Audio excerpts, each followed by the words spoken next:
When David Tennant spoke to me from Wales this morning, in a break from saving the world, I started by asking whether it had been a hard decision to follow Christopher Eccleston into the TARDIS. It was surprisingly difficult in a lot of ways. It's a show that I'd always loved, so I suppose I'd always imagined that if it were ever to be a possibility, it's something I would jump at. But then maybe it's be careful what you wish for. When suddenly you get asked to do something like this, you realise that the scale of the undertaking is quite grand.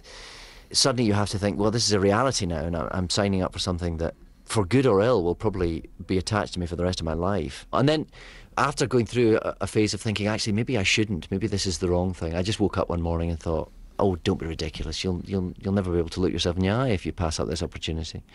I've got to go for it and see what happens.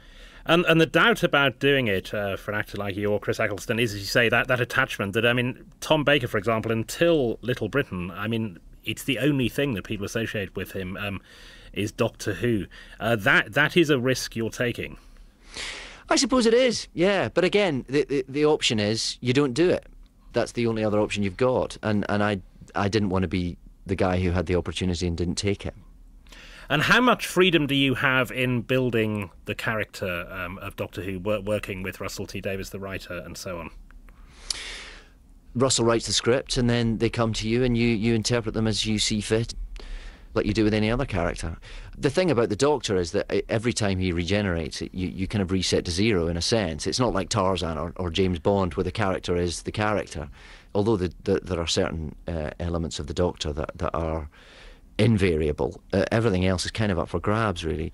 And part of the thing that comes with the role is that there is some quite intense Doctor Who fans, rather a lot of them, and there is a sort of mystique. I mean, I sat next to you at a theatre recently, and when I told my children next morning, it's the only time I've ever had any kind of respect to the breakfast table at all, really. It was sort of a mystical experience to them that I'd sat next to Doctor Who.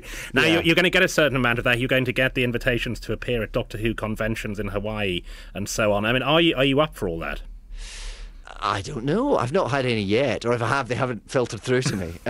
To be honest, while you're filming the show, there isn't really a great deal of time to do anything. It's one of the most all-consuming jobs you can imagine, just in terms of the hours you have to work. So I suspect I won't be able to do those things while I'm still filming the show.